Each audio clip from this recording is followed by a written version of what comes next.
छोटे को ऊपर उठाने के लिए बड़ों को गिराना जरूरी क्यों? क्या नेताओं को SC ST OBC का खेल खेलने का सर्टिफिकेट देता है संविधान? क्या जनरल को अनदेखा करने का मंत्र सिखाता है संविधान? नाम संविधान पर सबके लिए अलग अलग विधान क्यों? संविधान, सियासत, सेकुलर और बदजुबान नेता, राजनीति के नाम पर लोकतंत्र का मजाक उड़ाते हुए नेता और चुप मूक दर्शक की तरह खड़ा हुआ चुप्पी साधे संविधान। कोई कार्रवाई नहीं। अपने आप को ठगे जाता देखता हुआ बहुसंख्यक सनातन समाज, कहने को बहुसंख्यक मगर हालात अल्पसंख्यक से भी बदतर हों भी क्यों ना, क्योंकि संविधान तो सिर्फ अल्पसंख्यक को सुरक्षित देखना चाहता है, बहुसंख्यक का उसमें नाम भी नहीं है। शायद ये समझ संविधान की मसौदा कमेटी जो संविधान को तैयार कर रही थी, उनमें से ये समझ किसी के पास भी नहीं थी कि अगर अल्पसंख्यक का कोई जिक्र किया जा रहा है तो बहुसंख्यक के भी अधिकार को सुरक्षित रखना पड़ेगा।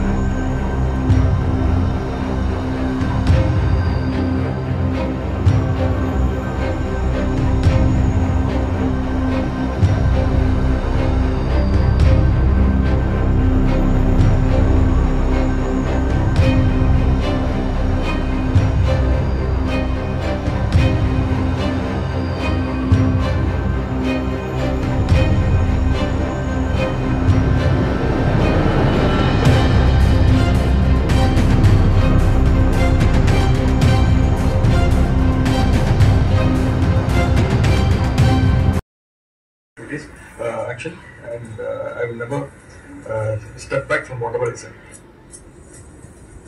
Not talked about genocide. मैंने नरसंहार की बात नहीं की, लेकिन अपने बयान पर मैं कायम हूँ। सनातन के सफाई वाले, सनातन को नष्ट करने वाले, सनातन के खात्मे वाले, लेकिन जेनोसाइड की बात मैं नहीं। लेकिन अगर आप सनातन के सफाई के लिए कहेंगे तो आप उत्साहित हो रहे हैं। अब बीजेपी का क्या आरोप है? बीजेपी का आरोप है कि सनातन के खात्मे की बात करना, सफाई की बात करना हिंदुओं के नरसंहार के लिए उकसाए जाने जैसा है। इंडिया गठबंधन में एमके स्टालिन की पार्टी डीएमके का रोल बहुत अहम माना जा रहा है। डीएमके पर दक्षिण भारत में बीजेपी की एंट्री को रोकने की जिम्मेदारी, और यह भी माना जा रहा है कि बीजेपी के दक्षिण में तमिल में बढ़ते कदम को रोकने के लिए यह बयान दिया गया है, हिंदू विरोधी। लेकिन बीजेपी के विरोध के नाम पर सनातन के खिलाफ जहर उगलना डीएमके को भारी पड़ सकता है। विडंबना सोचिए, विडंबना यह कि उदयनिधि स्टालिन के पिता एमके स्टालिन, उनको लगा वो बहुत गुस्सा होंगे, क्या बयान दे दिया बेटे ने, बहुत गलत बयान है, सनातन के सफाई धर्म के खिलाफ क्यों। लेकिन विडंबना यह कि उदयनिधि स्टालिन के पिता एमके स्टालिन ने आज ही अपने पॉडकास्ट में क्या कहा कि अगर देश को हरियाणा और मणिपुर, हरियाणा वो नूह की बात कर रहे होंगे समझता, हरियाणा और मणिपुर बनने से रोकना है तो बीजेपी को हराना ही होगा।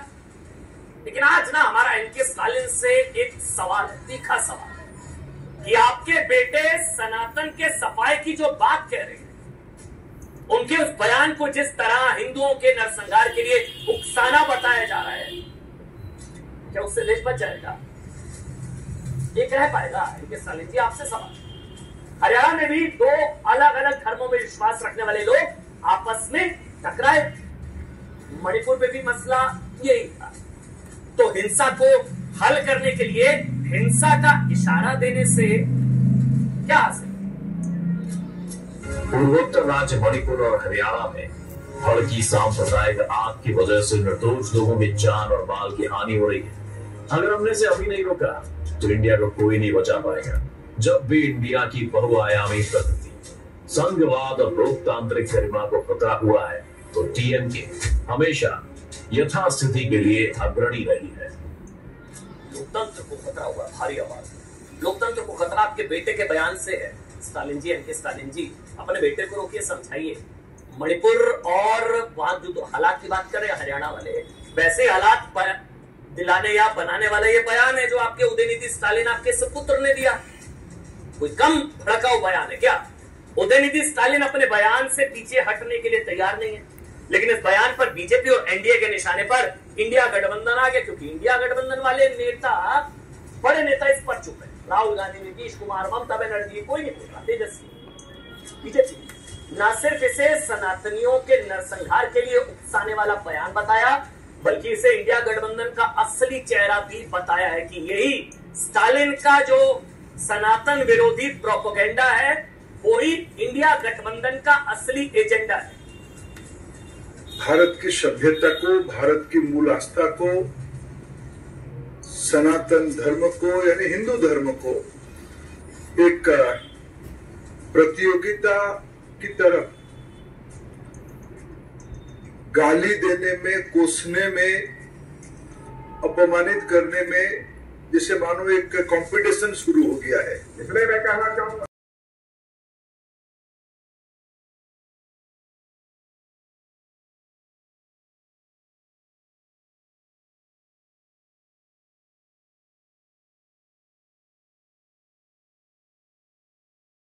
अब बात करते हैं हम सनातन धर्म की। सनातन धर्म को लेकर सीरियल अटैक जारी है। इंडिया अलायंस के नेता सनातन धर्म पर लगातार अटैक कर रहे हैं और पहले तमिलनाडु सीएम, हिंदू धर्म पर कर्नाटक के गृह मंत्री का विवादित बयान भी आ गया है। हिंदू धर्म के उदय को लेकर जी परमेश्वर ने बयान दिया। जी परमेश्वर ने कहा कि हिंदू धर्म का उदय कैसे हुआ, इसको लेकर उन्होंने सवालिया निशान लगा दिया है। उनका कहना है कि जो हिंदू धर्म है उसकी उत्पत्ति कहां हुई है, उसको लेकर जी परमेश्वर ने कहा कि एक सवालिया निशान है। हिंदू धर्म का उदय कहां हुआ, हिंदू धर्म का उदय कैसे हुआ, हिंदू धर्म कहां से आया, हिंदू धर्म का उदय किसने किया, इसको लेकर जी परमेश्वर ने यह सवाल खड़ा किया है। कांग्रेस के नेता है, मंत्री है, कर्नाटक के गृह मंत्री हैं और इनका तो यह भी बयान आया, आपको सुनवाएंगे। उन्होंने कहा है कि एक बार सुन लीजिए, फिर इस पर बात करते हैं उन्होंने क्या कहा भारतीय के सनातन धर्म को लेकर।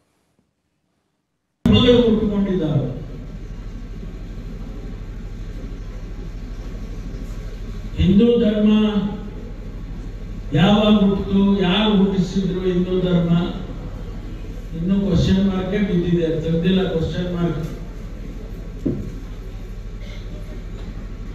ಬೌದ್ಧ ಧರ್ಮ ಈ ದೇಶದಲ್ಲಿ ಹುಟ್ಟುತ್ತೆ, ಜೈನ ಧರ್ಮ ಈ ದೇಶದಲ್ಲಿ ಹುಟ್ಟುತ್ತೆ, ಹೊರಗಡೆಯಿಂದ ಇಸ್ಲಾಂ ಧರ್ಮ ಬಂದಿದೆ, ಕ್ರೈಸ್ತ ಧರ್ಮ ಬಂದಿದೆ. ಈ ಎಲ್ಲದರ ವಿಶ್ಲೇಷಣೆ ಮತ್ತು ಸಾರಾಂಶ ಮನುಕುಲಕ್ಕೆ ಒಳ್ಳೆಯದಾಗಬೇಕು.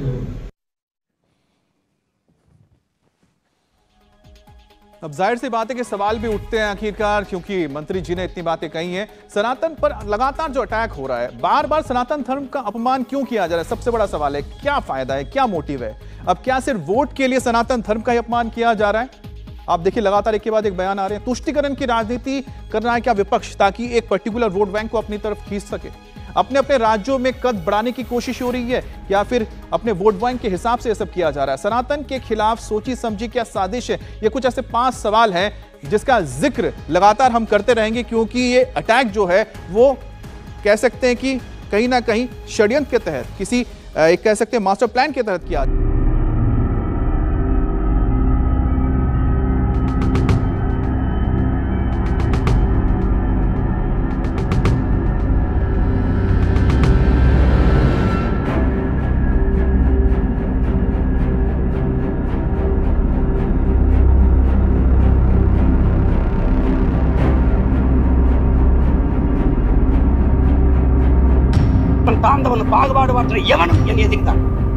जिन लोगों ने सनातन धर्म को चुनौती दी है, उनके कानों तक हमारे स्वर पहुंचे कि जब तक एक एक भक्त इस पुण्य धरती पर जीवित है, तब तक कोई ऐसा नहीं जो धर्म को चुनौती दे।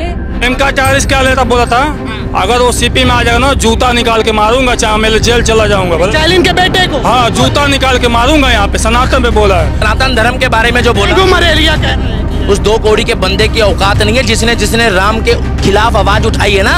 आज वो पाकिस्तान आटे को तरस रहा है और राहुल गांधी गली गली जाके कपड़े फाड़ रहा है और कह रहा है मैनू एक वोट दे दो। जिस दिन मेरी मंकी गंगा अरे तेरी मंकी जमुना था,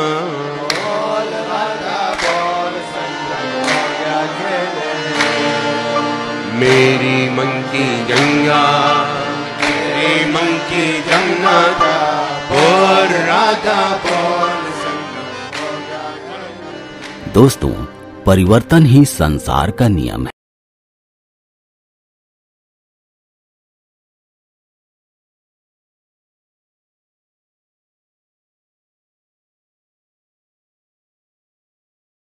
इस सनातन विरोधी बयान का विरोध इंडिया गठबंधन में उस तरह सुनाई नहीं दे रहा जिस तरह देना चाहिए।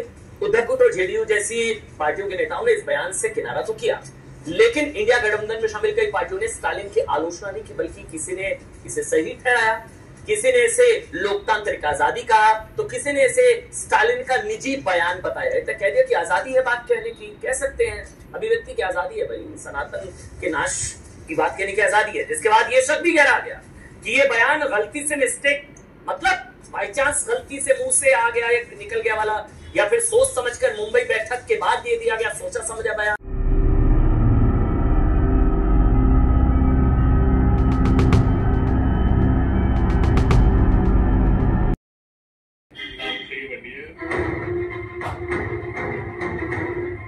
तमिलनाडु के कोई स्टालिन है, उनकी बुद्धि फिर गई, उनको अंदर से ऐसा लग रहा है जैसे उनका दिमाग खराब हो गया हो, पागल खाने की जरूरत। वो कह रहे हैं सनातन को मिटा देना चाहिए, सनातन को खत्म कर देना चाहिए, जैसे उनके बाप की बापौती हो गए।